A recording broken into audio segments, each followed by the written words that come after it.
10 best go head-to-head for money and pride in the Marlboro Challenge. Michael Andretti sits on the pole on the strength of 7 wins this season. He leads the championship hunt and won the 1988 Challenge. Rick Mears starts outside row 1. He captured both 500-mile races this season. He was victorious in last year's Challenge at Nazareth. Mears' teammate Emerson Fittipaldi is on the inside of the second row. He has 1 win this season and 2 poles to his credit. Next to him is Bobby Rahal. Rahal's lone victory this year came at the Meadowlands. He is second in the points and the only driver that can challenge Michael for the championship. Al Unser Jr. won the 1989 Challenge here at Laguna Seca. He is the defending PPG champion, and he has 2 wins this season. Outside of row 3 sits Arie Luyendyk. His win at Nazareth 2 weeks ago was his second of the 91 season. Danny Sullivan starts inside row 4 on the merit of a pole and a win at Laguna Seca in last year's season finale. He has 8 top 10 finishes this year. John Andretti is competing in his first Marlboro Challenge. He qualified by capturing the season opener in Australia, his first career win. All-time great Mario Andretti starts inside row 5. He has 7 top 5 finishes in 91 and is second in IndyCar history with 51 wins. Eddie Cheever secured the final starting spot with 11 top 10 finishes this season. He is 9th in PPG points. Kart's 10 best fight it out for big money and even bigger bragging rights in the no-holds-barred 1991 Marlboro Challenge at Laguna Seca Raceway. ESPN, the world's leader in motorsports coverage, presents Speed World. Just a few miles inland from the Monterey Peninsula of Northern California is Laguna Seca, one of the most beautiful race courses in the world. And with its up and downhill climbs and its twisting curves, it's an ideal place to contest the Marlboro Challenge. Hello and welcome to Laguna Seca. I'm Paul Page, and what you're about to see is exciting. It's unique in IndyCar racing. It's really a trophy dash, a 100-mile sprint, no holds barred. The IndyCar drivers love it, and the drivers in it, they are the 10 best in the sport. Consider this, it's by invitation only. To get in this race, you must be a winner, a pole sitter, or lead in the point standings. And when you leave here today, you leave saying, well, I was the best. I ran against the best. I won the Marlboro Challenge. But Derek Daly, there's really much more to it than that. Well, that's right. The Marlboro Challenge is really all about money and lots of it. Consider this fact. The driver at the start today, except John Andretti, have already taken home with them $2.7 million of Marlboro money in the last 4 challenges. And there's just about another $1 million to be handed out today. So it very much will be a flat-out 100-mile sprint where they will use their spare cars just in case they have to get over-aggressive. The track here is amazingly challenging. 2.2 miles around, Derek Daly. It's 11 turns. There is tremendous elevation changes here that start at turn 5, go to turn 6, and then at the top of turn 7. But where the X marks here is the most unique corner in all of racing in the world, the corkscrew. And there you see Bobby Rahal with his onboard camera down the corkscrew. We take a quick look at the starting grid, brought to you by the Die-Hard battery. Now with more power when you need it most. The front row, it's Michael Andretti and Rick Mears, Emerson Fittipaldi and Rahal in the second, Al Unser Jr., Arie Luyendyk the third, Danny Sullivan, John Andretti back in the 4th row, and the 5th row, Mario Andretti and Eddie Cheever, as they work their way down the hill. And very shortly, we should see a green flag at Laguna Seca. As we take a look, the field coming around the final turn. This is the pit straight that they turn into. That concrete wall is just looming outside the edge of that corner, Derek. The concrete wall has a habit of just sucking race cars in when they go over the limit here. And over the limit is where some of them can get in a short sprint race like this with so much money at stake. And this represents the field. Consider that. 1,400 starts, 170 wins within the record book of this field, 9 championships, 9 Indy 500 wins, and 3 Formula One titles. The best of the best, without question. Former winners in this race today and also of the series, Bobby Rahal back in '87, Michael, Al Unser Jr., and of course Rick Mears, the defending champion of the Marlboro Challenge. So now they work their way around under very bright sunlight. You look over the shoulder of Michael Andretti, who sits in the pole position. That position chosen as a result of his wins and poles thus far this season. Michael going to be very hard to beat today. It's magnificent here. It should get a little warmer than the 78 degrees that we're experiencing right now. And bright blue and clear skies, as you can see out from the Quaker State onboard camera there.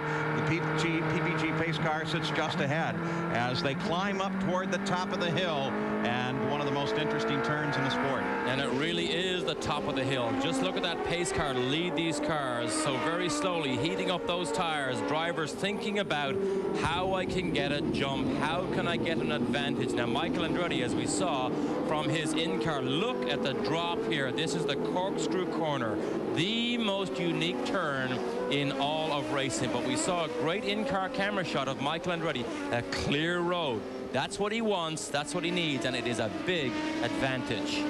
There are only 5 rows, 10 of the best, as the pace car moves off of the circuit itself. No driver has ever won this event from the pole. No one has ever won it twice. You look from the pole as Michael Andretti, with so much on the line, not just today, but throughout this entire weekend. Tomorrow he faces a championship battle. They begin to accelerate, and we have a green flag. We're racing in the Marlboro Challenge. What a disastrous start. I can only say disastrous start by Michael Andretti. Caught napping, a most unusual situation for him. But look at Rick Mears. Rick Mears jumps to the front. Michael Andretti gets caught to the inside as they cycle down on the bottom side of the course now. And look at Michael work that wheel as he tries to keep the back end from getting away from him. Oh, he got inside Rahal. They were wheel to wheel here, but already look at Mears. 3 or 4, 7 car lengths ahead. And Michael has his nemesis, Bobby Rahal, sitting right alongside him. Emerson Fittipaldi drops into 4th place. They climb to the top of the hill, and Arie Luyendyk's in trouble. Arie Luyendyk apparently with a quick spin, but does he have the engine running? No, he doesn't. He doesn't. That's what he's asking for. Please come, give me a push, give me a push. Look at this. There's emotion from Luyendyk. It being a road course, the track condition stays green, only yellow in this one little section as Rick Mears continues to lead. Here's a view. Now watch Arie Luyendyk, about the 6th car back in the order, as he tries to dart to the inside, Derek. Now look, he's in the dirty part of the racetrack. Look at that dust being kicked up. Then he locks up those front wheels, and now it's all over. Long, lazy spin right to the back of the grid. But if they can get him running, and there was no yellow flag, that's what Luyendyk was hoping for. Al Unser Jr. was able to miss Luyendyk and get around. So as they come across the line, completing lap number 1, it is Rick Mears, Michael Andretti, Bobby Rahal, Emerson Fittipaldi, and now with Luyendyk missing, Al Unser Jr. in 5th. John Andretti is 6th. In 7th place, it's Eddie Cheever, then Mario Andretti, then Danny Sullivan. Oh, the race is on. Michael is chasing Rick. The race is on. Forced his way past Rahal after a disastrous start. There's Fittipaldi running in a good 4th place. But remember, Rahal and Michael are each other sounding out the situation for tomorrow's championship race. But this is all about money here. Staying very closely together on this magnificent circuit at Laguna Seca as Rick Mears climbs the hill. There is Emerson Fittipaldi. He runs currently in 4th place as he tries to catch up with Bobby Rahal down through the corkscrew. This is turn 9. It's 120 mile an hour 5th gear corner. He then picks 6th gear on the run down here back to 5th, and this is 120 mile an hour right-hand turn down to turn 11, the slowest corner on the racetrack, 50 miles an hour. Believe it or not, they use 3rd gear here because these are now 6-speed gearboxes in these cars. Let's go down to the pit area now, watching this entire event and giving us coverage from the pits, Gary Gerald and Jan Beekes. Gary? Well, Paul, this is called the Marlboro Challenge. It's a sprint, but even though it's a sprint, there's a mandatory pit stop, and every team is going to have to come in at least 1 time, change at least 2 tires, hook up their fueling apparatus. Now, because they can't carry enough fuel to go the 100-mile distance on board, they'll take a light load of fuel down here. So we expect quicker pit stops. Instead of, say, 14 seconds, we may see 11 or 12-second stops in this one today. And with all the money that's on the line, there's a lot of pressure on the guys in the pits, as well as the guy in the cockpit. Now, this is all a prelude to another major showdown tomorrow, and for more on that, let's go to our colleague Jan Beekes. That's right, Gary. Tomorrow we have that championship battle between Bobby Rahal and Michael Andretti, but that's probably the furthest thing from either of those drivers' minds right now. This is an opportunity for them, however, to size each other up. In other words, how does that car handle on a full fuel load with that race setup that they will use tomorrow? Now, here's a question for you. You think that Michael Andretti or Bobby Rahal will be trying to send a message today as to what's going to take place tomorrow, Paul? I don't think there's any question about that, Jan, because as we watch Eddie Cheever work his way around in 7th place, just behind him was Mario Andretti, as Mario and Eddie have been battling. There you see the elder Andretti. He's just behind Eddie Cheever as Eddie climbs the hill, flashes over the start-finish line. 45 laps, 100 miles, and look at Cheever smoke those brakes. Wow. Locks that inside left front. That just shows you how hard Cheever is standing on that brake pedal, trying to catch up to John Andretti. Of course, one of the good pieces of information for these drivers is you can use this car up today. In reality, its chance of ever being used again by this team is slim to none. That's right, they will not use these cars. Look at Junior get sideways on his way up the hill there. Hard on the power, just breaks that rear end loose. Now, if the car gets loose, that is not a good way to start going fast here. So I don't think Al Jr. likes that. Fittipaldi closing in on Bobby Rahal in a battle for 3rd place. Rahal down through the corkscrew. This is a continuous downhill run under the bridge, and suddenly all the way down, nice sweeping turns.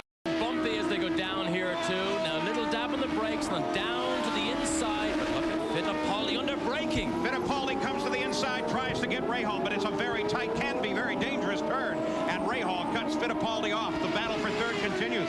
But Fittipaldi is closed in right behind Rahal now. Another tight corner, in fact, a hairpin just ahead. Fittipaldi darts out a little bit, but Rahal protects his position to the inside of the corner. Now back on the flat again. A right-hander just ahead. Again, Fittipaldi looks a little bit to the inside. Not really a passing area. He should line up behind him here. The next opportunity is really one corner away, Derek. Oh, Emerson is anxious here in a race this short. You can't wait too long to make a pass, because by the time you get by, the leader stretches it out too much. You do not have enough time to catch up, so you can't stay behind. Rick Mears still the leader in the Marlboro Challenge. You see Fittipaldi lined up just behind Rahal. In 2nd place is Michael Andretti, but Rick Mears and Michael have been able to pull away a little bit from this battle for 3rd place. So Rahal continues to try to hold off a charging Emerson Fittipaldi. At the front of the field, averaging 104 miles an hour, is Rick Mears. Michael Andretti 2nd. Then that battle between Rahal and Fittipaldi, and Al Unser Jr. moves up into 5th. There's the rest of the order, 4 laps complete. Andretti 2nd. Then that battle between Rahal and Fittipaldi, and Al Unser Jr. moves up into 5th. We're back as we continue watching the battle between Rahal and Fittipaldi. You see Al Unser Jr. just behind there, and now Fittipaldi makes his move to the inside. Fittipaldi down alongside Rahal. He blocks him for position into the corner. Got a great run out of turn 11. The hairpin went up the inside and really had the line into turn 2 before Rahal could even stop the challenge. So Fittipaldi on his way to Michael Andretti running 2nd to Rick Mears. With that move, Fittipaldi does pick up 3rd place. Rick Mears still out in front. Mears has only won once on a road course in the last 9 years, and that lone win came here 2 years ago. There's Michael Andretti now being chased by Fittipaldi as they come down the hill. Rick Mears is 3.5 seconds out in front of the 2nd place Michael Andretti. And really is holding Michael off very, very well. We did expect Michael to close that gap, but he really is struggling to close down that gap. So Mears looks extremely strong.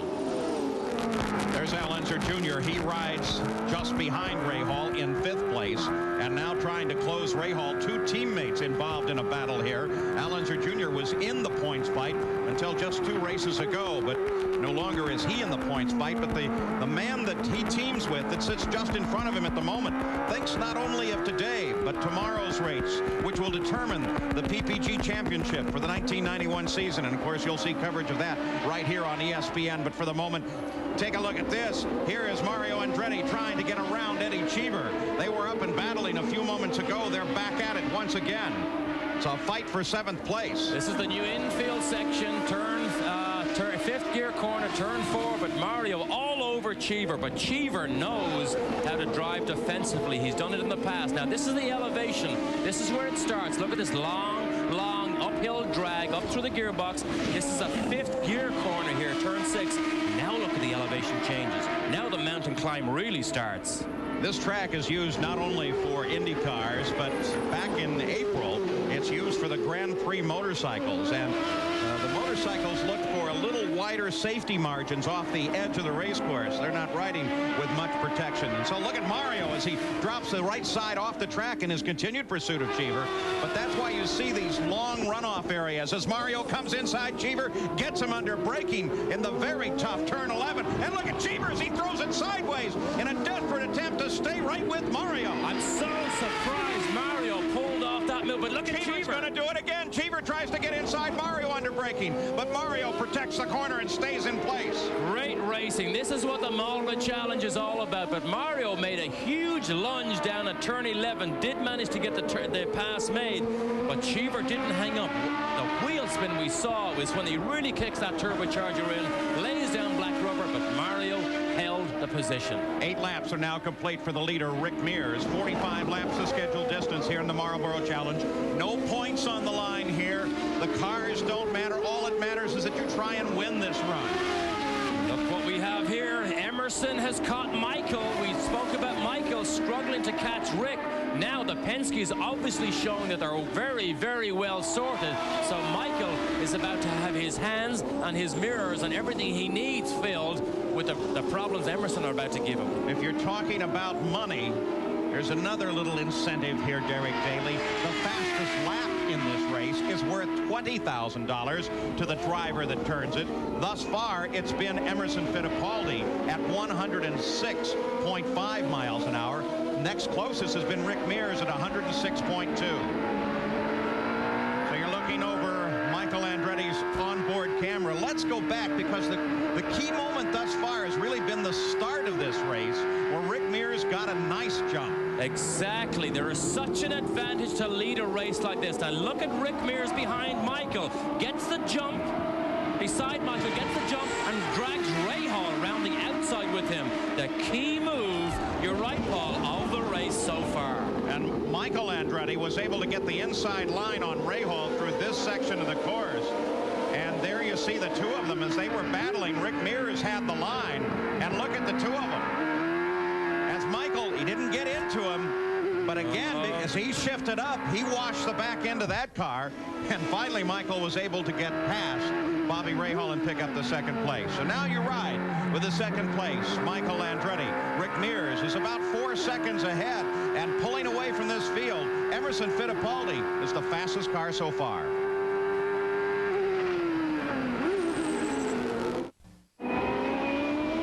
Back at the Marlboro Challenge, Laguna Seca Raceway, as Michael Andretti is handling his car in every corner, twisting the wheel right and left as he tries to hold off a very fast and charging Emerson Fittipaldi. Michael, under heavy braking, gets a little twitch from the back end of the car, which he has to correct every time. Tells me that he's not 100% happy with the braking ability of the car. Now, this car was particularly good under braking all during the practice and qualifying sessions, but in a race condition, not that good. Look at Emerson, has a look down the inside. Fittipaldi climbs the hill now behind second place Michael Andretti. Rick Mears is still the leader of the race by nearly 4 seconds out in front of that number 2 car of Michael Andretti. Down through the corkscrew. Let's just ride and listen with Michael for a moment as he comes down the hill.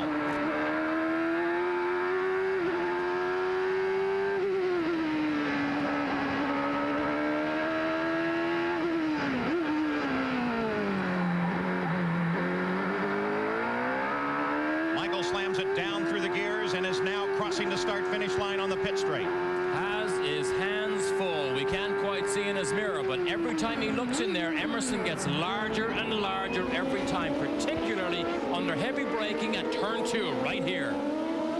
Michael Andretti still with Fittipaldi trying to get around him, pick up second place. Of course, the thing is now, Paul, while Michael has to drive defensively, Rick Mears, who has a clear road, can inch his way ahead. This is not a long race. No question at all that this battle is in fact helping Rick Mears, but the battle is running faster than Rick. There you see Rick just at the top of the hill as they begin to climb up, or at actually about halfway point up the hill. Get a glimpse of Rick from time to time. They've been closing down on Rick rather steadily. This is a $50,000 position that Emerson is trying to get, an extra $50,000 if he can pass Michael. That is the difference between the prize money between second and third. Look how hard Michael works on that wheel just a little correction. This is very bumpy here. Look, see the way he yanks at the wheel? Now look, he only makes one gear change. He goes from 5th down to 3rd just in one change. And there you see Rick Mears just passing out from the bottom of your picture. 2nd, 3rd, Bobby Rahal back and forth. As the fight continues, Rick Mears has an extra incentive here today as they close in on him. And that incentive is that because he won a Marlboro-sponsored event earlier in the year, he has an opportunity, should he win here today, to collect an extra $150,000. Bobby Rahal has that chance. He has that chance too. What a great payday that would be. It's known as the Marlboro Million. There are 3 Marlboro-sponsored races. If one driver wins all 3, just as an extra bonus, they give him $1 million. If you win 2, they give you a $150,000 bonus. Well, Fittipaldi continues to climb right up behind Michael Andretti. And once Fittipaldi gets into that position, Michael seems to be able to hold him off. Michael is certainly good at protecting his corner. This would not be a passing zone as they come slamming down the hill. But this maneuver here sets up a really critical set of corners. That's right, but Michael is fast down this hill. Emerson needs to get closer at turn 11 to take advantage of his better braking.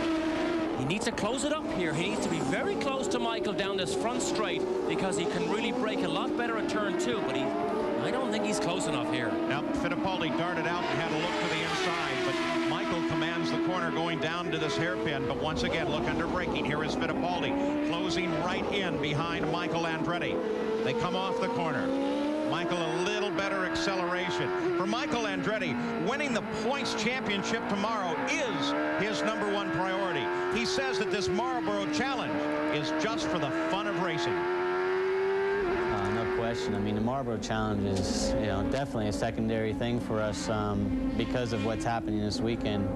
But once we're there and we're concentrating on it, we're going to give it our best shot. I mean, I think Marlboro Challenge is going to be more of a fun thing than a serious thing because it's one of those races. If you don't win, it doesn't mean a whole lot. So we're going to be trying very hard to win the race.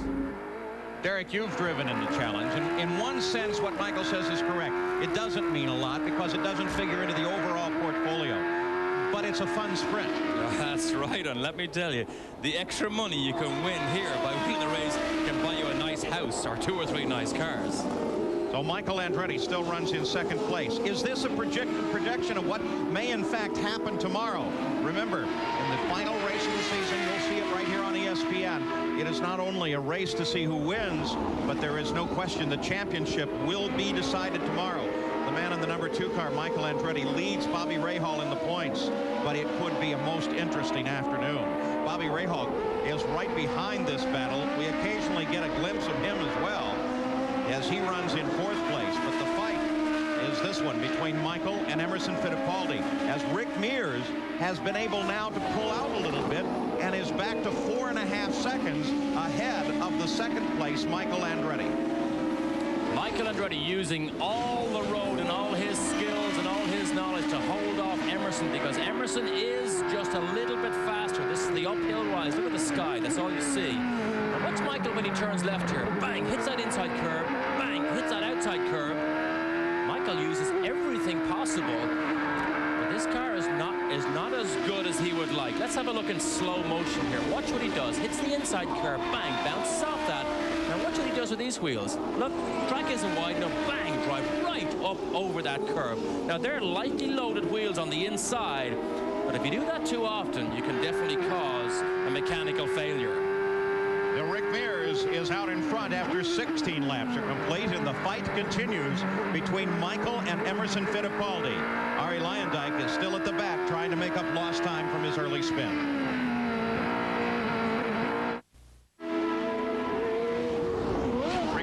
Still out in front at Laguna Seca in the Marlboro Challenge. This battle for 2nd place continues between Michael Andretti, the #2 car, currently occupying 2nd place, and Emerson Fittipaldi in #5, set up just behind him down the flat section of the course. Fittipaldi continues to run just as close as he can to the back of Michael Andretti. A static section of the course, no passing here, but they're coming into a heavy braking area. Fittipaldi could try it coming into this next corner. He has been darting at Michael from time to time. Now they go single file all the way to the top of the hill and are ready to head down the corkscrew. Look at Fittipaldi as, again, he takes a look. He's certainly letting Michael know that he's there.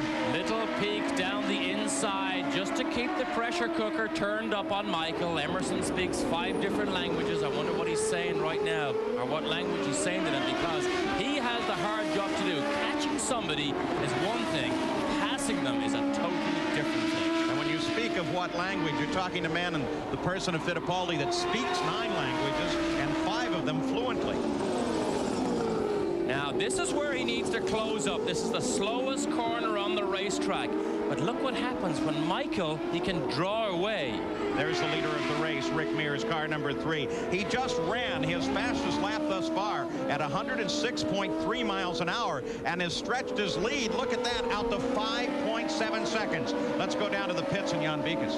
Thank you, Paul. You know, when Gary talked about you only have to change 2 tires here during the Marlboro Challenge, well, the call has just gone out here in the Penske pit, in the Rick Mears pit, that they will go for 4 tires. It says the crew came down 4. They're not going to try and change or save time. What they're going to do is go for all 4. So the crew is making those preparations. Now let's go down to Gary Gerald. Eddie Cheever, the first in the pits. The Target crew changing all 4. They've got 20 gallons of fuel here. He's off the jacks. We've got him just over 11 seconds on a good smooth stop for Eddie Cheever. Dynamite stop as the Target car goes back into the fight.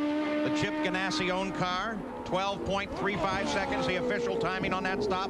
And Eddie Cheever has made the first stop at this run at lap number 14. So the question becomes, when do you stop in this? Excuse me, lap number 18. When do you stop in this? They apparently have a fairly wide window. They have a wide window, but the interesting thing will be, we've seen earlier this year drivers not able to make the pass on the racetrack. It's going to be up to Emerson's crew to try and make the pass in the pits if he can't get it done on the racetrack. And of course, what are we talking about there now? 2 of the finest pit crews in the business. Both Fittipaldi's and Michael, both are incredibly good. And believe me, they love to go at it head-to-head, pit crew against pit crew, because remember, we mentioned $50,000 difference between second and third. Well, I bet the crew would like to share in that too. You think there isn't some tension building up in the pits right now? Every man going over in his mind what they will have to do when this car comes in. And look at Ray Hall and Al Unser Jr. as they're beginning to close in now on this battle for second place. The car's a little lighter, perhaps a little better to handle at this point, and they have begun to close in. Rick Mears' crew has been in anticipation of his stop. They're looking ahead. Expect to see it in 5 or 6 laps from now, but of course you never know, and you play it very close to the vest here. There is John Andretti, as he has Mario Andretti lined up just behind him, and Mario has been chopping at the back of his young nephew quite a bit here as well. Remember that John Andretti won his very first race of his IndyCar career at Australia, the first race of this season, and that earned his entry into the Marlboro Challenge. Now he's got Uncle Mario behind him trying to make his day miserable. Rick Mears is still the leader of the race. He has a 6.2 second lead.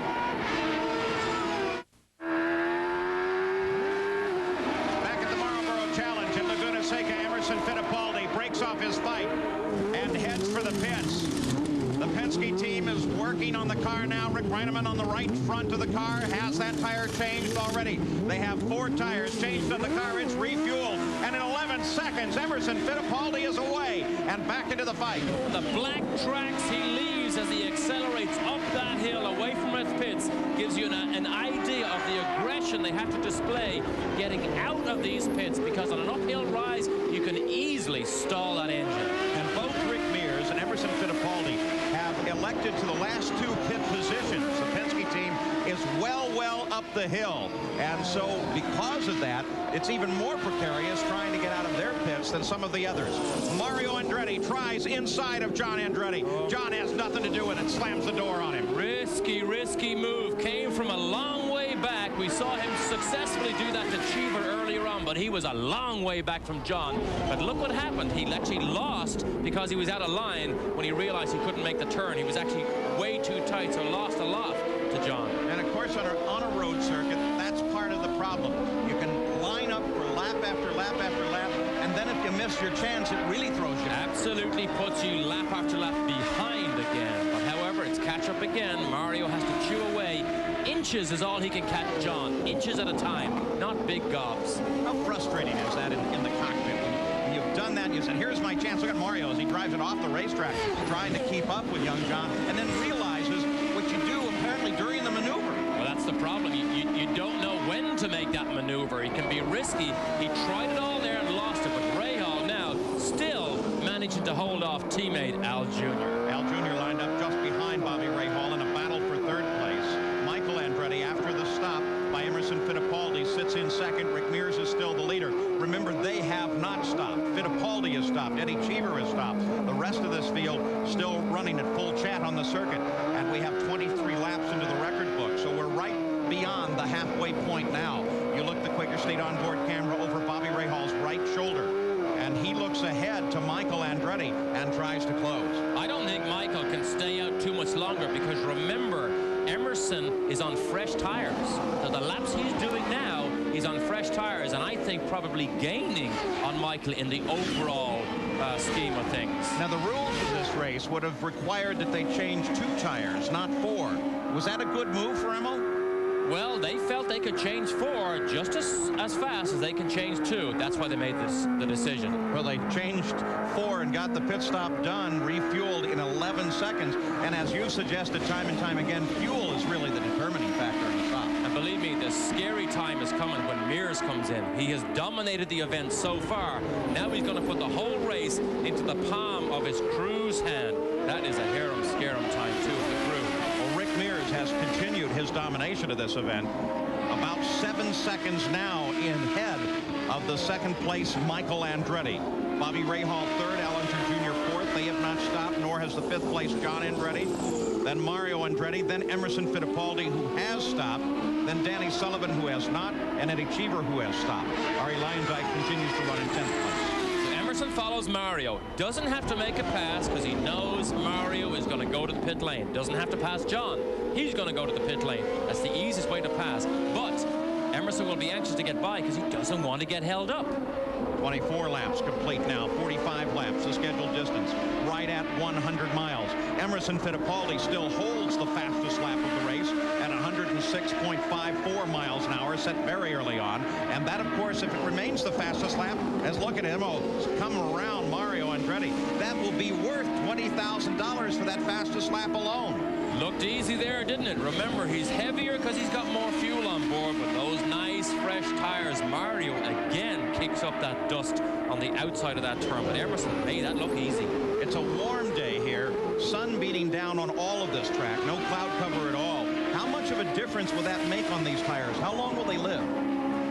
Well, you know, heat does have a major determining factor on these tires, but they don't have to run them very long. They're actually designed to run longer distances, so it shouldn't make a whole lot of difference over the course of the race. And there is the Penske team laid out for Rick Mears. Anticipating a stop by him, the game plan set on lap 26. Rick Mears is working on the 26th lap at this moment, and Emerson Fittipaldi has upped the ante, kicked it up to a lap speed of 106.6 miles an hour, so up by nearly a full 10th, and in doing so, he still maintains the fastest lap of the race thus far and is staring at that $20,000. That's John Andretti just in front of him now. John runs in 5th place, Emerson in 6th, but remember that everything in front of Emerson, as Derek Daly has suggested, still has to make a pit stop, and Rick Mears is due at any moment. But Fittipaldi, look at him as he tries inside of John Andretti, and Fittipaldi is maneuvering in some areas you wouldn't expect it. Here comes Rick Mears as he comes down the pit lane. Let's go to Jan Vikas. The leader of the race, Rick Mears, brings it to a stop right on the mark. We saw how fast they got done with Emerson Fittipaldi. Let's see how fast they can get it done with Rick.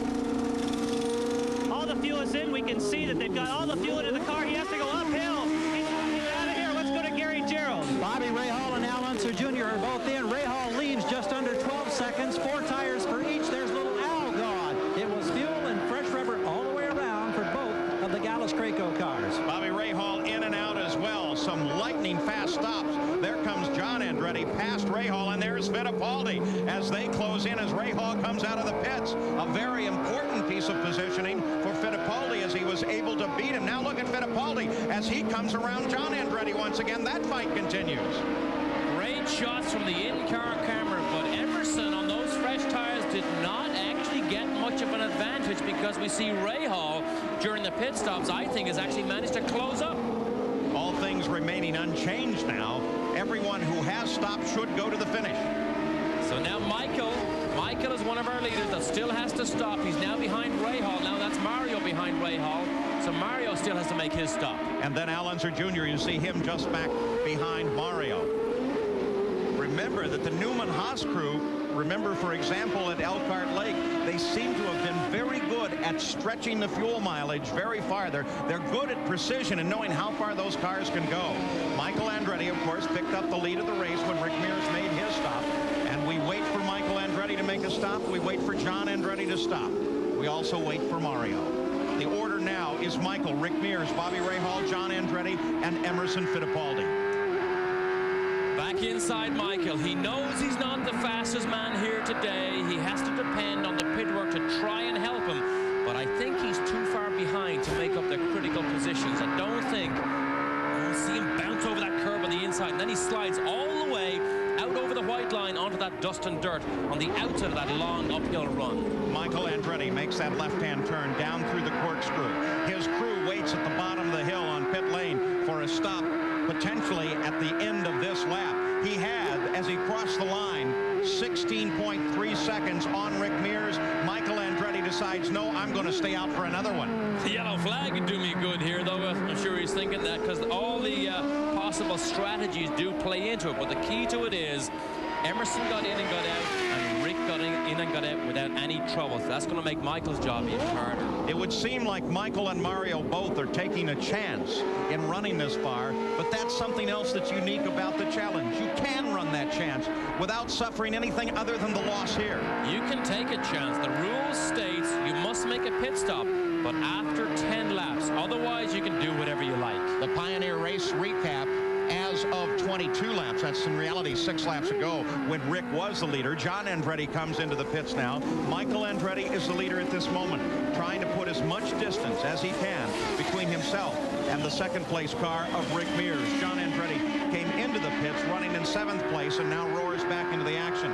That leaves only Danny Sullivan, Mario, and Michael Andretti due yet for a stop. One stop is mandated under the rules of this event. Michael now down the hill once again. The best guess would be he has to stop after this one. He's really stretching this fuel tank a long, long way. And he does. He is on the pit road. So Michael Andretti ready to roll into the pits. It's just around the corner, and Gary Gerald's there. We wait and watch with the crew, Paul. They're trying to clear the other crew of Mario out of the way. Here's Michael right on the marks. Very conservative in his approach, but it's a very tight pit entry. Rick Mears on the course. Meanwhile, this could be close. It could be the battle for the lead. They're ready to bring him off the jacks. He's running just under 11 seconds. Great stop for the Newman-Haas team. And look at Rick Mears on the pit straight. Rick Mears gets past him on the pit straight as Michael roars up the hill. Michael will come out chasing Rick Mears, but Mears picks the lead up again. But what about Emerson? He couldn't get the pass made on the racetrack, and I think Michael has also beaten Emerson out of the pits. So Michael Andretti, with a stop right at 11 seconds for the Newman-Haas organization, is back in second and chasing the leader of the race, Rick Mears. Fittipaldi will line up just behind this order as well. Now Michael is closer to Rick than he has been for a long, long time. So Michael used that pit stop and stayed out a long time. Who can say it was wrong? It looks good here. If you look back, you see that Emerson Fittipaldi is sitting just behind Lyondike and closing in as well. It's going to be a whale of a run to the finish. Back at Laguna Seca, the final pit stop of the day, Mario Andretti as he comes in to the Newman-Haas pits. And again, this is a 4-tire change for Mario. Everyone else has stopped. Rick Mears, of course, you saw him pick up the lead of the race with his stop, and Mario rolls back in. Now, will he get out to beat John? That's going to be the key question here. Here is Michael on the pit straight as he screams past, and Mario Andretti got out ahead of John Andretti, just ahead of Michael. In fact, 2 seconds ahead of Michael. You get a glimpse of him from time to time as this man, Rick Mears. He is back in the lead. He relinquished to Michael Andretti for a while. Emerson Fittipaldi, still the fastest man thus far in the race. Then Al Unser Jr. in 4th. Bobby Rahal runs in 5th. Mario, I'll be obviously had a little bit of trouble with his car because we saw the little wing adjustment. It just the downforce on the front of that car, probably pushing too much. That's what slowed him down. But the key to it was we watched the pit stop. The crew got it done, got the pass over John Andretti during the pit stop. Laguna Seca is 2.2 miles around, 11 turns, 32 laps of the 45-lap scheduled distance is complete. You got a glimpse of first and second there for a moment as continuing to chase Rick Mears. You see him just ahead. There's Rick. There is Michael Andretti. The fight continues. Let's get an update on Bobby Rahal. Here's Gary Gerald. All that stop and go was because he ran over the air hose of his teammate Al Unser Jr. They had planned to stagger the stops on laps 27 and 28. Little Al was supposed to be in on 27, Rahal the next lap. But Bobby was running out of fuel, had to dive into the pits at the last second, and with this very crowded pit entry, he got over the hose of his teammate, consequently the stop and go penalty. So Rahal with a stop and go, and that's going to hurt badly for Rahal, but the battle now is focused at the front. It's really all that matters. $275,000 paid to the winner of the challenge. Second place, a mere $170,000, Derek. Yeah, the 170 could buy you a nice house, too, or a couple of nice cars. Maybe Chris Mears is thinking about furnishing that new home down in Jupiter, Florida, that she and Rick have been working on most of the year. Of course, Indianapolis check. That helped quite a bit. That helped quite a bit. Great pictures of Michael here as he gets that car sideways in a drift, sticks those rear wheels off the racetrack, raises some dust. He is giving it everything. And look at Rick Mears. Just, there's the carrot. He can't quite get it. And upping the ante is Emerson Fittipaldi, now up to 107.5 miles an hour. Don't forget, coming up next, second round coverage of the Senior PGA Tour, the Transamerica Senior Golf Championship from Napa, California. Live coverage at 5 o'clock Eastern. And there is Emerson Fittipaldi, thus far the fastest man, $20,000 for running the fastest lap in this race. But it is not always the swiftest that wins. Fittipaldi sits back in third place. Locks that left front wheel, chasing Michael, jumping on that brake pedal, locks up, blue smoke coming off that tire, still trying extremely hard because he is only in the $120,000 paying position, Paul. You know, one thing that always the officials and teams of the Indy cars do is try to find new technology to make the cars even safer than they already are, the safest in the world. Let's take a look at some of the new technology that CART will be testing over the winter to make the cars even safer.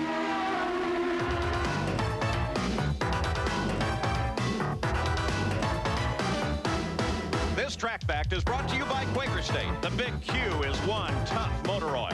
Now, here's Gary Gerald. Two major concerns for any IndyCar driver are the threat of fire and the threat of a stuck throttle. Fortunately, technology in recent years has virtually eliminated the threat of fire in IndyCar racing, but the possibility of a stuck throttle still exists. Director of Competition Wally Dallenbach and his associates over the past 4 years have been working to eliminate that problem, and they've come up with a most interesting device. Envision now a throttle that's stuck wide open. Here is a sensing device that immediately alerts the brains to that situation. The driver, by simply hitting the brake, you see this red light come on, immediately shuts down the engine, merely by pushing on the brake pedal. Now, there are also laser sensors in here that if the car rolls over, the same thing happens. That red light comes on to indicate that the engine has been shut down. A fire sensor, if there's intense heat, automatically shuts the engine off. And also, as you look in here at some of the computer wizardry, there's an impact sensor, so that if there's a collision, the same thing happens. It shuts the engine off immediately. This unit is going to be incorporated for testing in Indy cars this winter. And Dallenbach, interestingly enough, has one of these units operative right now in the safety car that he drives this weekend here at Laguna Seca. Hopefully, next season, we'll have taken a giant step toward eliminating a potential safety hazard for IndyCar drivers. There is a fight underway at Laguna Seca in the Marlboro Challenge with just 8 laps to go now. Rick Mears leads this race. Michael Andretti runs in second. Fittipaldi runs in third place. Al Unser Jr. fourth, and his teammate Bobby Rahal in the 5th position. But here's the new news. Rick Mears just cut a lap at 107.766 miles an hour. That is the fastest thus far. There's his wife, Chris. You got a glimpse of Sandy Andretti, Michael's wife, just a moment ago.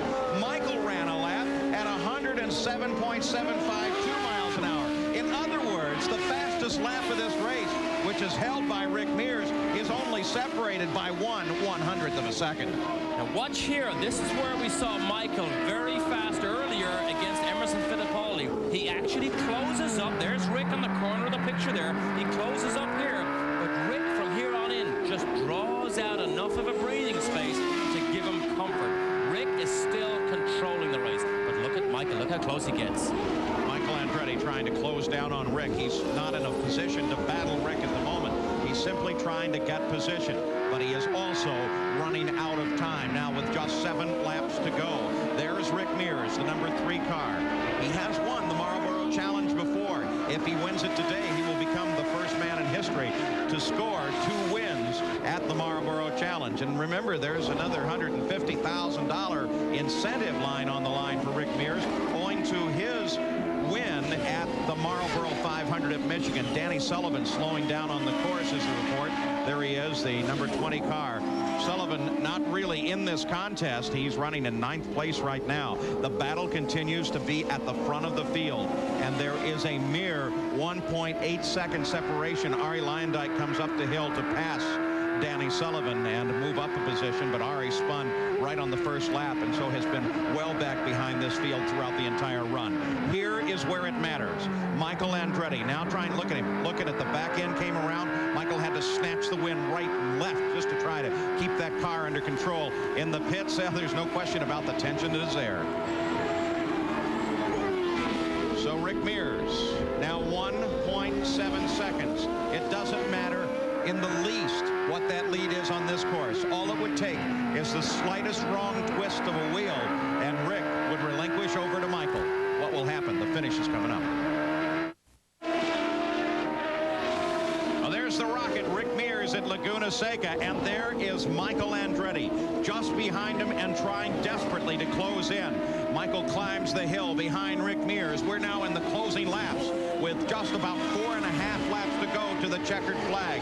Tension time in the Penske pits, certainly down in the Newman Haas pits, as well as the crews have done their job the best they can. The car is prepared, the pit stop's done, and now it's up to these 2 drivers. And who will come home with the $275,000 that is paid for first place in the Marlboro Challenge? And if Rick wins it, another $150,000. Both drivers with cars that they will never have to sit in again. There'll be new cars for next year, so they can stretch it another extra couple percentage points in every corner. What a frustration time for Michael Andretti here. He sees Rick lap after lap after lap. He's almost in the same position. Michael is doing everything to the best of his ability, makes no mistakes, puts perfect laps together, and Rick is still the same distance ahead of him. A frustrating time for a driver, but sometimes you just have to wait and wait and wait. Sometimes it comes to you, sometimes it doesn't. And in this case, it is Rick Mears driving at incredible pace now, 107.825 as he ups the ante again. Don't forget, we're going to have coverage not only today, but we'll have coverage tomorrow in the final race of the IndyCar season. It is the race that will determine who will be the PPG Cup champion, Bobby Rahal or Michael Andretti. But right now, the focus remains on that number 3 car and Rick Mears, now averaging over 105 miles an hour for the race. But there is a car that sits just in front of him, and that is Eddie Cheever. Will Cheever become a factor here? Look at Michael close in as they come to the pit straight. Cheever in front of Rick Mears. Now Cheever will get the blue move over flag. We see it just there below the Toyota bridge. He will be aware that the leaders are behind him, and I think Eddie should move offline. Yes, he does. Moves to the outside. Mears is clear, but Michael still has to get by. Rick Mears comes through, back to the flat of the course, 3 laps to go, and Michael Andretti now has to handle up Eddie Cheever. We mentioned earlier the frustration that Michael has. Believe me, he was hoping that Rick would get slowed in some way trying to pass Cheever, but it didn't happen. So now Michael Andretti closes up on Cheever, but it has given just a little bit more breathing room. And look once again as he comes to that corner. Derek, he's throwing the car all over the course. Every time at that turn 4, Michael gets on the power, breaks the rear end away, doesn't come off the power, just makes a correction and still tries to catch Rick. Oh, scary little pass, even though Cheever knew he was there to the outside and up into the blind corner. That's the left-hander just before they come down through the corkscrew. And now Michael has nothing but open roadway in front of him. Don't forget the golf coming up next at Transamerica Senior Golf from Napa, California, right after the running of the Marlboro Challenge. And look at Michael, as once he got past Eddie Cheever, he was able to close in again. But is there enough time and distance left? 43 laps are now complete for the leader. Less than 2 to go for Rick Mears and Michael Andretti. Rick has been so good all day. He's controlled the pace here. Michael, he's going to have a difficult time catching him unless he can force Rick to make a mistake. Rick has not done that and is not prone to doing that, as Roger Penske watches a very, very good day for the Penske designed and built cars. Down in the Newman Haas pits, they keep track of Michael Andretti. You got a glimpse there of Peter Gibbons, who, of course, was with the Penske organization and just a few weeks ago moved over to Newman Haas and will be the engineer on Michael's car for next season. Michael with Rick Mears just ahead. The extra incentive for Rick, of course, is that he can walk away for this day with $425,000. Actually more than that, $445,000 if he keeps the fastest lap. But Michael is right there. The difference between first and second, first place paying $275,000 and second place $170,000. So you're looking at a lot of bucks as the white flag comes out in between Michael Andretti and Rick Mears. The final pass around the 11 turns. Just 2.2 miles to go. Rick Mears locks the left front brake as he comes down into the hairpin. Well, does that tell you how hard he's trying? Remember, Mears has already won $375,000 of Marlboro money in the challenges past. Michael, he's way up there. He's earned $350,000. So these are big paydays for the people who run right at the front. For Michael Andretti, so close, but really so far. That interval is so difficult to make up. Still, Michael has done it in the past. Can he do it again? As once again, the last pass up the hill now. They make that left-hand turn and continue their climb. Almost 300 feet in elevation difference between the bottom of the course and up here at the top. And Michael Andretti is very definitely closing in. The blind corner just ahead. There's the corkscrew. Michael slaps it down the hill. He continues to try and catch Rick Mears. It's going to be very, very close. The crews look to see them come out from under this bridge. And there they see Rick Mears still has the lead, but Michael is still closing in. The Marlboro Challenge about to be decided in Laguna Seca. And for Rick Mears, $445,000 if he can just hold on. He climbs on the pit straight. He's out of fuel. He slows down. Michael Andretti comes around him. And Michael Andretti on the last straightaway picks up the race, the checkered flag, and the lead. What could possibly have happened to Rick Mears? A missed gear, a faltered fuel. Who knows what it is? My word, give me a minute here to catch my breath and try and feel my heart here. I can't believe, look at the dejection on Roger Penske's face. I can only think it must have been a missed gear. Unbelievable finish. If it were a $200,000 mistake for Rick Mears. I'm wondering what he's saying. Roger Penske has already taken off the radio communications. And remember, in 1987, Bobby Rahal won the challenge, went on to a championship. Is that what Michael's thinking here? Chris Mears? Well, she can't believe it.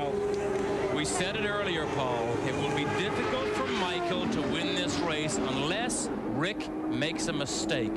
I'm not saying he made a mistake, but he did do something. Something went wrong and handed it to Michael. I bet he can't believe his luck. Just watch what happens here. Look again here. This is the last corner of the race. Now, Rick actually accelerates. Then he slows. Look at Michael almost hits him. Those rear wheels slide sideways. Then Rick gets it back in gear. Look what happens. Leaves black streaks. I think it was a gearbox problem. And it cost Rick Mears $255,000. How did it look to Michael? Let's remember, as he was coming down the hill, he's pretty well assuming that, well, he's going to go right on through and just win the race. Now, Michael has got his gear chosen. Once he gets on the power, now Rick is stalled. Boom! Swerves out to the inside, misses him, and picks up an extra $105,000 in about, what, second and a half? Oh, not long at all. Let's go down to the pits now, and Jan Vikas. You guys were talking about what that might be. It looked like a misgear. I checked with Richard Buck, the crew chief, and it was, in fact, that it stumbled for fuel. He got around turn 11. It stumbled for fuel. He didn't miss the gear, just a little bit short. One straight away. Paul? Well, I'm glad to hear that, because you'd hate to think that Rick would have to live with the idea that he missed a gear coming off of that corner. So Michael Andretti climbs out the winner. A very rich man here today. Here are the final results after the running of the Marlboro Challenge here at Laguna Seca. The championship still on the line tomorrow. Andretti is now with Gary Gerould. Well, for the first time ever, a two-time winner in Marlboro Challenge history, Michael Andretti, I'm sure this was the last thing you expected coming to the final turn on the final lap. For sure. I mean, I was driving my heart out the whole time, but a little unfair for Rick. I mean, he deserved it. He drove a heck of a race and was driving very tough. But I guess when it's your day, it's your day. It really kind of typifies the way this whole season has gone, and yet the big showdown for you is now 24 hours away. Well, I hope and pray that we didn't use all our luck right here. You know, I just, tomorrow, if we can just finish the race, I mean, it'd be a perfect weekend and perfect year for me. It's a tremendous lift in terms of momentum for you and the whole team, but I know it's going to be probably a sleepless night. It's going to be a long night, but this helps a little bit. All right, congratulations. Let's go now to Jan Beekes. He's with the dejected Rick Mears. Rick, what happened there, Rick, coming out of turn 11? Just coughed, sorry for fuel right there at the last corner, and you know, no warning up to that point. It just hesitated for a split second, died, and by the time it caught and took off again, he was already by. Thanks. One of those days. Thank you. Well, I'm not so sure I could be smiling at a moment like that. A $255,000 change of position in the last 300 feet of the race. Rick's dad is there to console him, say, kid, don't worry about it. Right, don't worry about it. Michael Andretti, once again, take a look at it as Michael Andretti, when Rick's car stutters, yanks it over to the left and comes past, picks up the lead with just a few hundred feet to go. The checkered flag under that bridge, and Michael Andretti wins the Marlboro Challenge. I think we just saw a great event, and we just saw the most expensive half-gallon of fuel of the year. There's the payout. Don't forget, here on ESPN tomorrow morning, it is the Formula One from Japan. And then, of course, tomorrow afternoon, the final IndyCar race of the season. Will this man, Michael Andretti, pick up his first IndyCar championship? 3 times he's finished in second place. We'll see you tomorrow. Paul Page for Derek Daly, Gary Gerould, and Jan Beekes will close the IndyCar season. It'll be a great race.